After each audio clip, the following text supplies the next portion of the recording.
Hello and welcome back to Razor Trident. My name is Jake, and today got a different video than I've ever produced on this channel, but I think you guys are gonna like it. Today is gonna be a little vlog for a Mariners media credential at T-Mobile Park. So today it is Monday, June 29th. The Mariners are going to be taking on the Los Angeles Angels, and I am going to be credential media for today. So I'm on the field, kind of want to show you guys around a little bit, kind of what it's like, and talk a little bit about the game and what it's like to cover a game as well. Now, the first thing that I will say about doing a media credential is being able to get field access is obviously super cool. And if you've never been on the field for a Major League Baseball game at all, it is crazy how large everything feels. The fences feel super far. That's always the first thing that kind of stands out to me, is just how ginormous everything is. Like, here's a nice little panoramic view from the field. Not a whole lot going on just yet, but should be getting some players on shortly for some batting practice, so there will be some clips of that. But yeah, just roof's off, which is interesting. It's not going to be raining, but it's also not like warm, so wasn't really expecting that. And I will say, after the last time I did a Mariners media credential, which is, this is the only second time I've done it, I did get some questions from people asking, how do you get into this? And you know, for me, I am just doing everything DIY. Like, it's just my own channel, my own Twitter that I built from the ground up. I'm not a part of any organization or media affiliation or anything like that. So big, like, multiple tips that I can give, and granted, these are tips I got from other people as well, is apply yourself, right? Like, take your shots, try to start in the minor leagues, I would say, is the biggest thing. You know, get some reps in the minor leagues, because one, you're most likely going to have a team near you that you can go to for that. And also, it's just a bit of an easier place to try to get some reps, basically, and kind of learn what it's like to be a media member. There are some etiquette things that people don't necessarily think of, but that's really what I would recommend, is if you have a media place near you, is to check that out. Go to the team's page, look for the media relations person, and if you're interested in it, you know, just hit them up and say, hey, what do I need to do to get a media credential? You probably will have to have some sort of channel talking about stuff, maybe, but maybe you won't. I don't know. You have to take your shots, really. So that's my main piece of advice. And then just being respectful, right? And at the end of the day, like, you are a visitor that these organizations are allowing to be here. Be respectful of their time, of their space. Don't get in the way, stuff like that. So I would say those are kind of the biggest things. You don't have to be a part of a newspaper or anything like that to do this. I'm not, and I got here, right? And it took a little bit of time. It took some reps in the minor leagues for me to, you know, really get into that kind of reputational space where the Mariners were willing to give me some shots to do this. So I really appreciate them for that. But that's my main thing, I would say. The following footage are full unedited recordings of Justin Hollander, the general manager's injury updates, and Dan Wilson's pre-game media scrum after a pretty devastating loss the night prior. Start with the injury updates, and then I'll take any other questions afterwards that are not in the Giants scrum, but if anybody has anything they need. I do want to say something before we get going. We've had a lot of injuries as a team right now, and I think it's fair for people to be frustrated by that. I don't really think it's fair to take a training staff and throw them under the bus for things that are out of their control.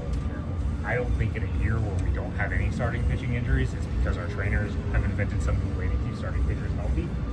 And when we have hamstrings and groins and sports hernias, and I get probably my mistake leaning on the lunatic fringe on Twitter or X, but I hate to see those people who I think do a great job and care more about these players than anyone I've ever been around as a staff. And I think if you ask our players, present or former, how they feel about this training staff, they will tell you they're as good and as empathetic and caring and skilled as any training staff in the league. So while I'm not going to go through them individually, I just wanted to speak up for those guys and how unfair I think it is that there have been people, both in the lunatic fringe and maybe in sports talk radio, who have taken the opportunity to call for their heads, for lack of a better way of saying it. These are really good people who care about the players, they care about keeping them healthy, who put their souls into these guys and develop trust and relationships. And They deserve better than that. So I just want to start with that, and I apologize for getting a little bit of a soapbox, but when someone is hurt, and there's a lot of guys on this list that are, it's not their fault. That's playing sports at a high level, it happens. But these guys are awesome, in my opinion. These guys are awesome, and they deserve better than people online posting their pictures and saying they should be fired. That's not great, and they're better than that. So anyway, I'll get off my soapbox on that, but I just want to say that before we start. I'll start with Brash and Griswold because they're kind of tracking together. Those guys are going to have follow-up MRIs on the 6th of July, and we'll see where they're at. I feel like I always repeat this. However long you're down is roughly however long it takes to get you back. So we'll see what the scans look like on the 6th. Again, I would anticipate August as a reasonable time frame, and probably closer to the middle or the end than the beginning, depending on how long they're down running from. So we'll have more info next week on that when we have a better feel for how their scans look. BD, Brendan had a really good week last week. I think last week was a big positive momentum builder, and just in terms of more good days than bad days, ramping things up. Was able to go through a full cage routine.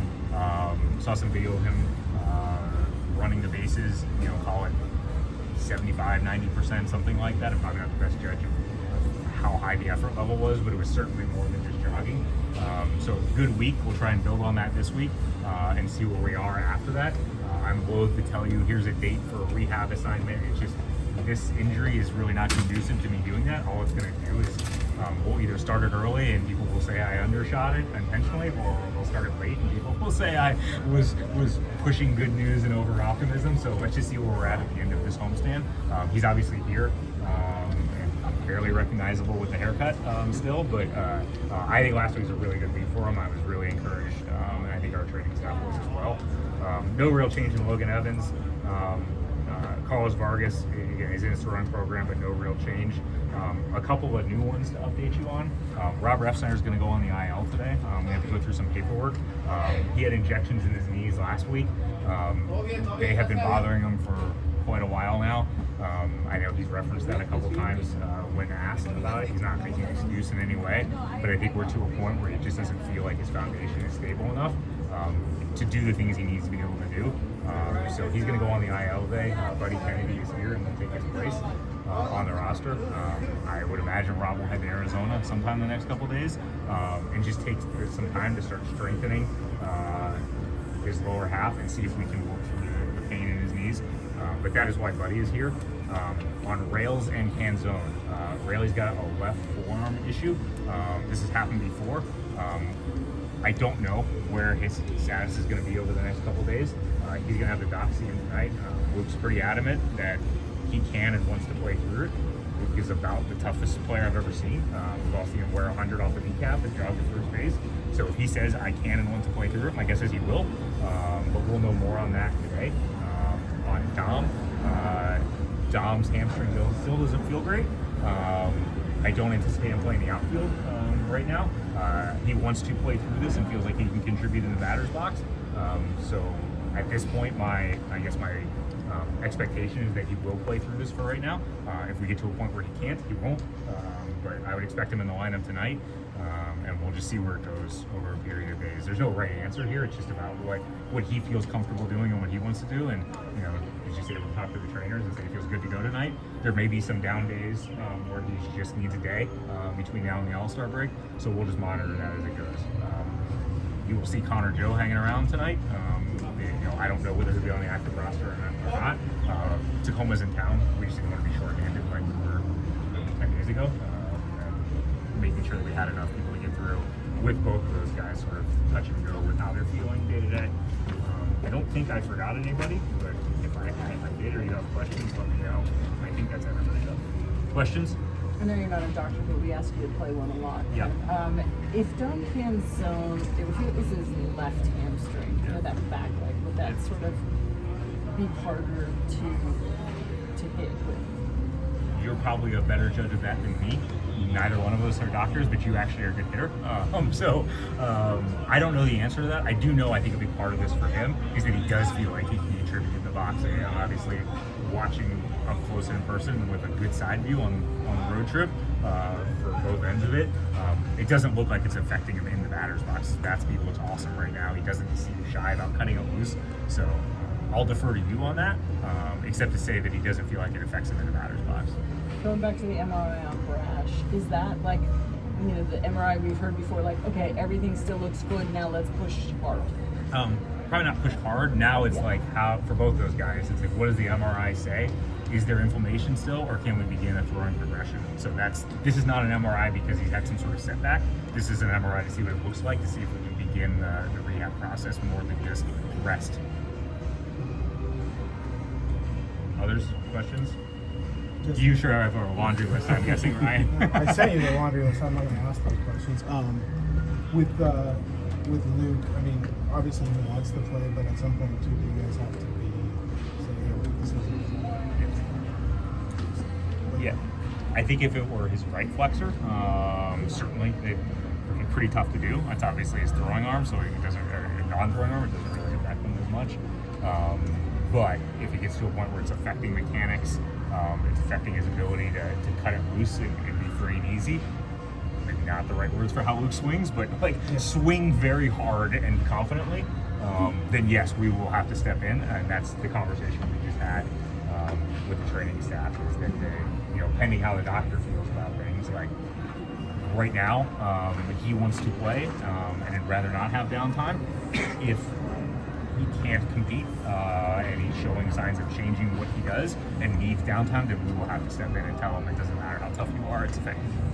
Obviously, that's not his struggle at the time. How much do you think is the knees related, and also how much can maybe his time away offer a reset and kind of find who he was and the player you guys expected? Yeah, I think for him, when he came to us yesterday, again, last week he wanted to keep trying to play through this. I got the injection. I feel good enough to go. I think where he's at right now is just he feels like it's affecting his foundation and mechanics, and he can't repeat anything with any consistency because he doesn't have the kind of leg strength and stability that he needs to have the kind of mechanics that he's had his whole career. So I don't think he would make any excuses and say it's just my knees, and I don't want to do that for him. He's obviously not had the kind of start or the kind of season to date that we expected or he expected, but this is about getting him healthy. This isn't about having him go to Arizona for a couple of days and to go start a 20-day rehab assignment or something like that. Like, he needs to get healthy, and then we'll figure it out. Any update on go ahead, Ray. Not an intro question, but what can you tell us about Buddy Kennedy? Sure. Buddy has done a really good job in his career, particularly hasn't got a ton of opportunity in the big leagues, but in the minor leagues, can move around the field, particularly the infield, primarily third base, can play some first base, can move around to other spots if need be, really gets left-handed pitching, makes great swing decisions, has really, really, really crushed lefties in that AAA. I think it's a nice fit if Rep has to go on the IL so they can come off and contribute against left-handed pitching. And someone that we've liked for a while, in sort of a role player, move around the field, contribute to a good club. My understanding is you're a really good makeup, good person, and you're from Milford, New Jersey. So that's about the extent of what I know. I just met him for the first time earlier, but that's Buddy Kennedy in a couple sentences. Yeah. Any update on the big deck? Not yet. I will get you an update as we work through. Obviously, we pushed everyone back to give the guys an extra day. When I get the final, I'll give you guys an update. I think Dan said this, our move away from the piggyback on Saturday was not, we didn't think it was effective, or we just decided to audible because Logan threw the ball twice. We felt like the group could use an extra day. And so we gave the group an extra day. We're not so wedded to a strategy. We're going to ignore the want of the guys maybe to have a break when they need it. So we will get back to it. I just don't know exactly when or how, because when you get away from it and you have like a very mapped out schedule, we need to make sure that we're doing the right thing by all 6 guys when we reorganize it. But we should have that by the end of the day today. So Trent Blank not sleeping again for the last 36 hours? Correct. And I had my son with me, and so all the versions that he sent me didn't really got looked at yet because I was trying to wipe tears away after losses and hang out and do the best I could with some other stuff. So, but we will get back to the piggyback at some point this week, and Dan or I will update the group on that. Yours or his? Both. Justin, how challenging is the nature of these injuries? Because it feels like a lot of them are like small bumps and bruises almost, and among the fan base you hear a lot of people say, why don't you just put them on the IL? But why is it not as simple as that?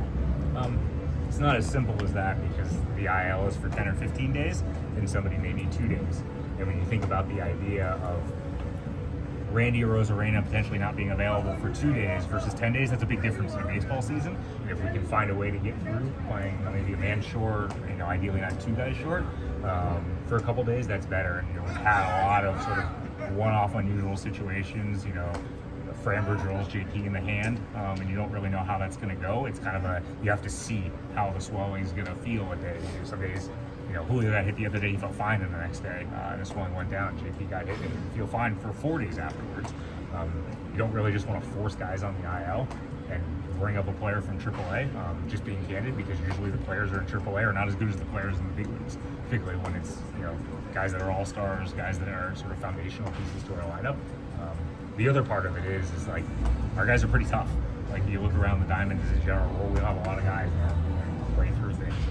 Watching Josh Naylor out there taking ground balls right now, and you're really going to have to yank him hard by the collar to get him off the field in a given day.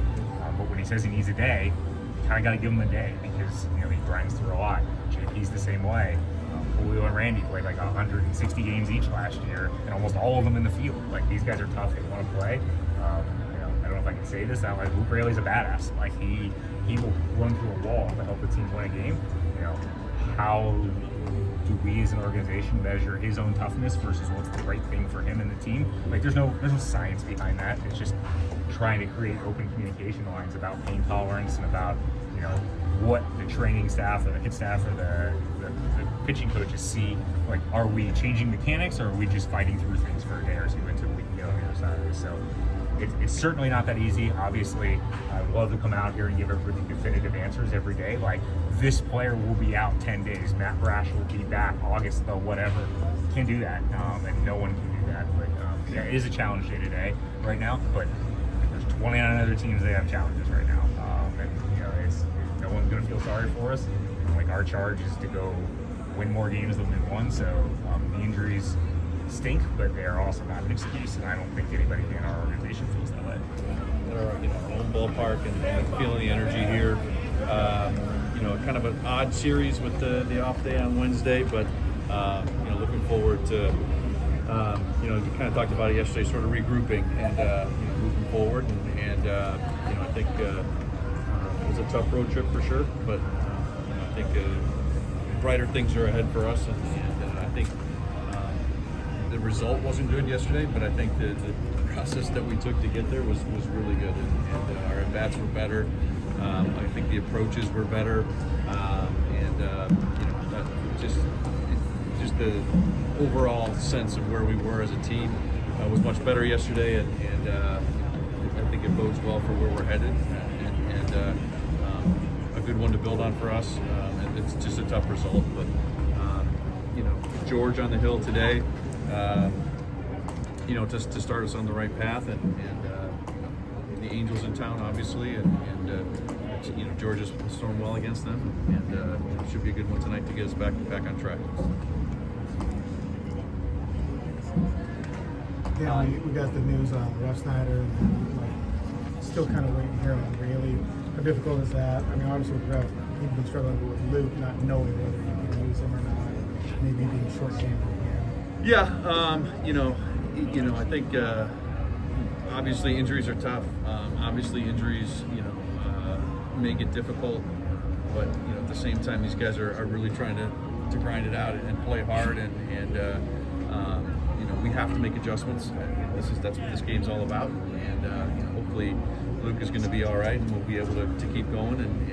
But we'll know more a little bit later. But obviously, injuries are injuries, and it's a part of the season. It's a part of the year, and I think the way our guys have responded to those in the past has been great. And we just need to continue to do it, because they're going to continue to happen. But the guys' attitudes have been great, and we'll just keep moving forward with it. You mentioned the process of getting there. I mean, the 3 runs was kind of a wall for you guys for a couple of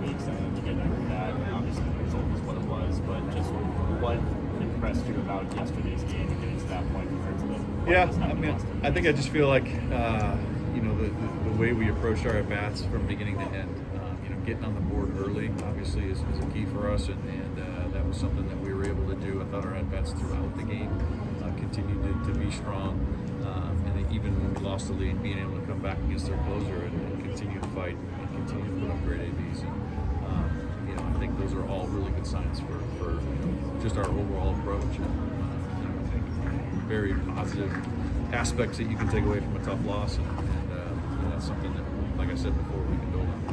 You know, you're carrying one less reliever than normal. You're going to use Bizarro 1+. I think the last time was June 2nd. But with your leverage guys, where are you with them getting more than 3 outs in an outing? Are you trying to shy away from it? Obviously, Gabe spent some time on the IL, but Mooney and Gabe, would you consider going, you know, more than 3 outs in an outing here, given that you're shorthanded in the bullpen? Yeah, I mean, you know, I think some of that is something you assess day to day, just based on how they're feeling and where they're at. But at the same time, you know, we will have to make some adjustments, like we said before, because, you know, we are kind of one man down in the bullpen, and you know, I think these guys are willing to do just about what they need, you know, just anything they need to do to make that work. And but at the same time, we have to be smart with guys and understand where they're at too. So it's just a combination. Again, it shifts from day to day, depending on usage and whatnot, and it's a conversation that we have every single day and talk about it. And you know, we're all on board when we go out there for the ball game. Do you have a message to your young players in the bullpen about, you know, and guys that might not be in these situations before, to sort of help them get to that? Yeah, I mean, you know, it's part of the game, and you know, I think just going through it, taking, we have a saying, you take the rep, and sometimes just taking the rep and getting through it, you know, it does help. It brings that experience level. You know, I think that it doesn't matter whether there's nobody on base or the bases are loaded, like, you know, getting ahead, throwing strikes, and, you know, those are kind of the standard truths no matter what time you're out there on the mound. And so just reminding them of that, reminding them of the identity that they have as a pitcher to get into good counts. I think that's a huge reminder too. But I think, yeah, I mean, I think you just knowing that they've been through it, knowing that they got through it, you know, it's helpful, and they'll learn from the experience as well. Has the unusual schedule also played an impact on how you've kind of graphed out the bullpen this week? Because East Coast, Midwest, Bachelor, no days off, and then a day off in the series. Yeah, I mean, you know, again, those are certainly factors. What their lineup looks like, you know, they have a lot of right-handed hitters. That's another factor. I mean, it just depends on day to day what you're looking at. But certainly, this is a strange one, you know, with the middle of the series kind of off day. But you know, I think anytime we have an off day, it's a good thing, because it gives guys an extra day, and rest is always good, especially this time of year. So, yeah, I mean, to answer your question, yeah, it's a factor, but there are numerous factors that we look at too as we try to make those decisions.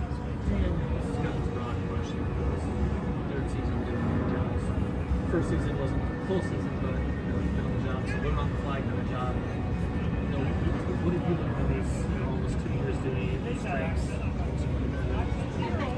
Well, there's a lot of things I can do better. We don't have enough time. But you know, I think you know, I think the thing that it boils down to, you know, and I've said this before, but you know, the people that we have around in this organization are extremely solid, and you know, whether it's no matter what staff you're talking about, no matter what coach you're talking about, these guys are very solid. I think that's a really important factor, and it's a group effort from top to bottom, as we've talked about. And you know, you see young players come up here and contribute right away, and you know that all the work that's gone into those guys from so many people. You know, I think it does take the entire village, you know, to do this, and we've got a really good one here in Seattle. Dan, on the one hand, you're happy when you don't have to idle anyone. On the other hand, how challenging is it for you, from a managerial, from a lineup construction standpoint, to kind of not know day to day who you're going to have, all these bumps and bruises? Yeah, I mean, it does play, you know, it does have an effect. Again, at the same time, that's kind of baseball, right? It's an adjustment kind of a game, and you need to make our adjustments. And we've been able to do that pretty well. And I think it certainly helps that we have guys that are versatile and can move around the field, because I think that really helps in terms of making the adjustments on injuries. But you know, no matter who we put out there, we know they're going to play. They're going to play hard. They're going to grind it out, and you know, that's the important thing. And you know, having our guys healthy is a huge priority, and you want them to be their best. But anybody we put out there is going to play hard, and you know, that's a good feeling. Okay. Oh, he does have the change.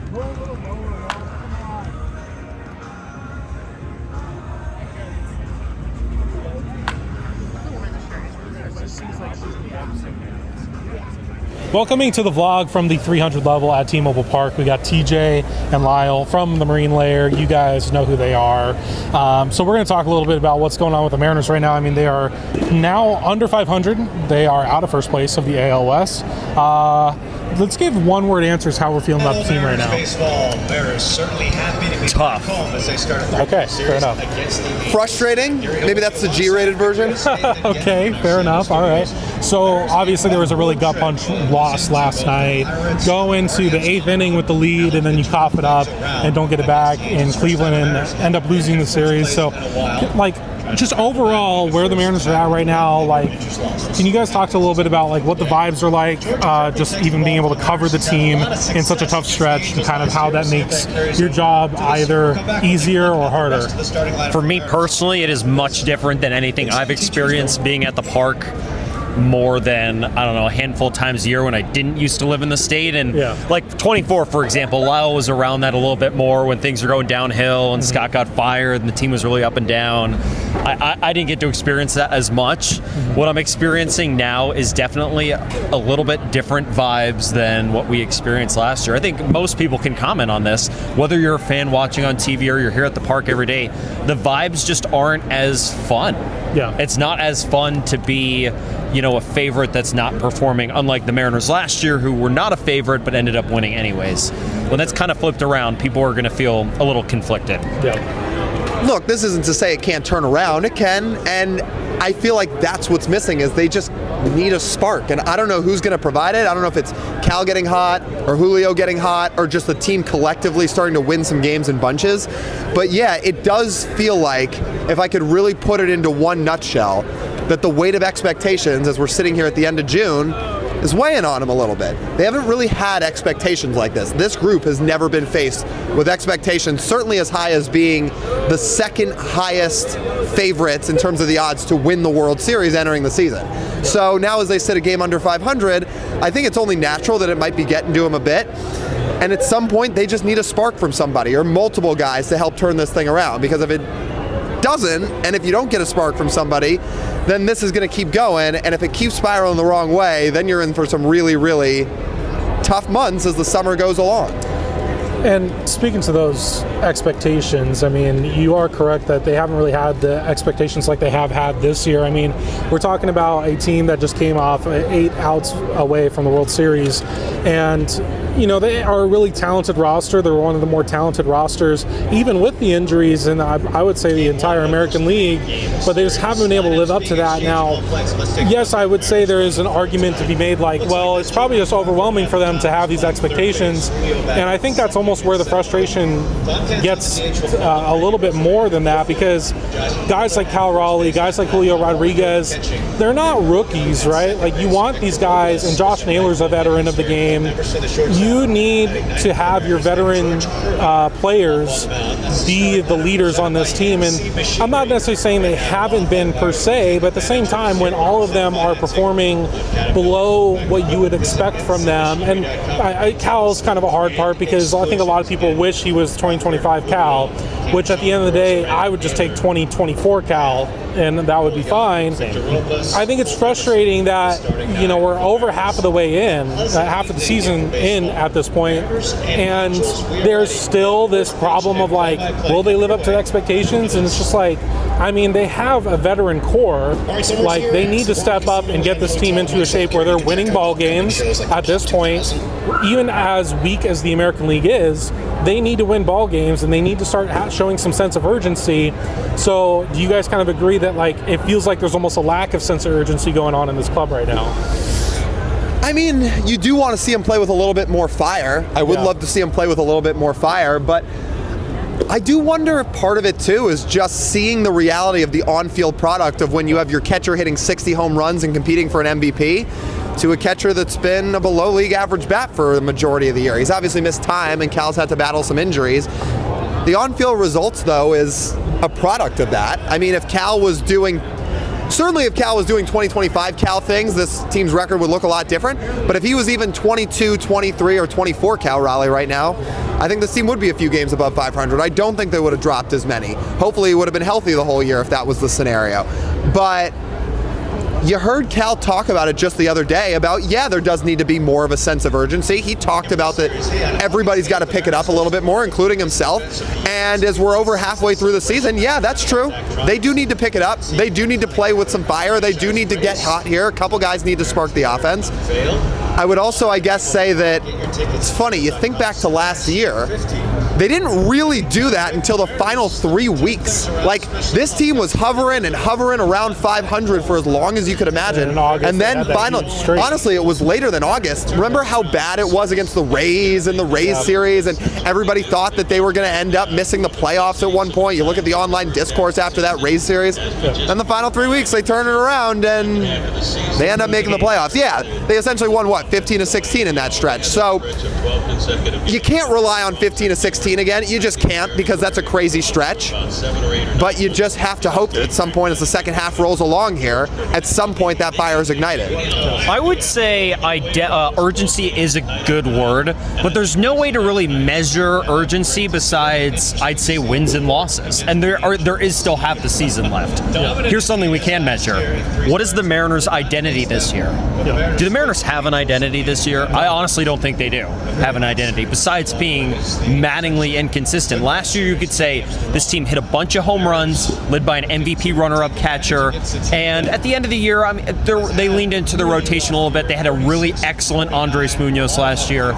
Those are solid things you could say that is what that team was. The only thing I can think of right now of an identity for this 2026 Mariners team is inconsistency and, for right now, a lack of concrete plan on what they're doing to maximize their ability to win baseball games. And that part's a little frustrating. So to end this out, what are you hoping to see from this Angels series? 3 games at T-Mobile Park, a weird off day in the middle of it before Game 3 due to the World Cup. What are you hoping to see from this club? I guess not even just this Angels series, but this homestand. Sweep and scoring a lot of runs. They need to score way more runs than they've been scoring. There's no reason a lineup this talented should be at a historically low offensive pace they've been on the last 2 weeks. It needs to be a lot better. And you would think the Angels are a team you can turn that around against, especially because you miss Reed Detmers in this series. Not only has Reed Detmers been one of baseball's best pitchers this year, he's also a lefty. So the Mariners don't have to see a lefty in this series. Rejoice, raise your glass. No lefties for the Mariners. With that, you would hope against 3 right-handed starters for a team like the Angels, who I think we all know what their story is at this point. They're not a team that's competing for a World Series or really a playoff spot by any stretch. You got to take advantage. You're at home. You have the road trip you just had. You got to get the offense going. You would think it's going to spark at some point, and what better time to do it than here against the Angels? So would a sweep be great? Yes. I would also just take a series win. They should absolutely win 2 or 3, and people should expect them to win 2 or 3 against the Angels.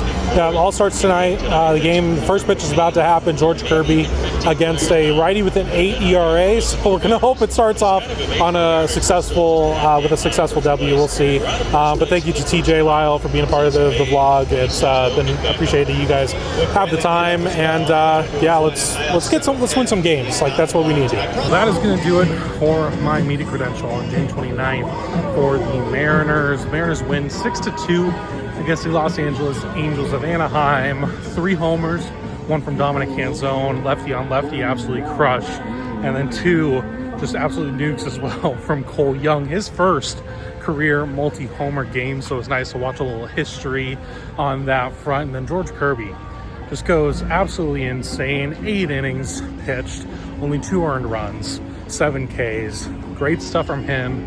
We've been wanting to see kind of one of those types of performances from George. He pitches pretty well against the Angels in his career, so nice to see him get that. But that's gonna be it for me on this one. Appreciate you so much for watching. Shout out the Mariners for giving me these opportunities time and time again. It's only my second time doing it, but really appreciate them for allowing me to get this type of access. It's very cool. Shout out my peers who helped me out a lot. Lyle, TJ from Marine Layer, you've seen them earlier in the vlog. Charles from Circling Seattle Sports, super kind guy, very supportive. Taryn Kawach from Roundtable IO, I don't know the full name, and sorry if I butchered your last name, Taryn, I apologize. But also very helpful, and just everyone is super cool. Didn't get a whole lot of content necessarily on the field, didn't get, the interviews that I would have liked to get. However, building relationships is a very big key for being able to do this on a constant basis. So was able to do some of that. Met some people in the Mariners I hadn't met yet that I wanted to meet for a while, and that was very cool to get that first impression done. So that's gonna be for me in this one. If you have any questions about media stuff, I'm not the end all be all by any means, but I would certainly be happy to give some tips if people are interested in doing this for themselves. Because the days where you had to be with a newspaper or had to be with some big affiliation to get this level of access is gone. You can do this yourself if you are determined and have the drive. Really cool. So that's gonna be it for me in this one, and I will see you in the next.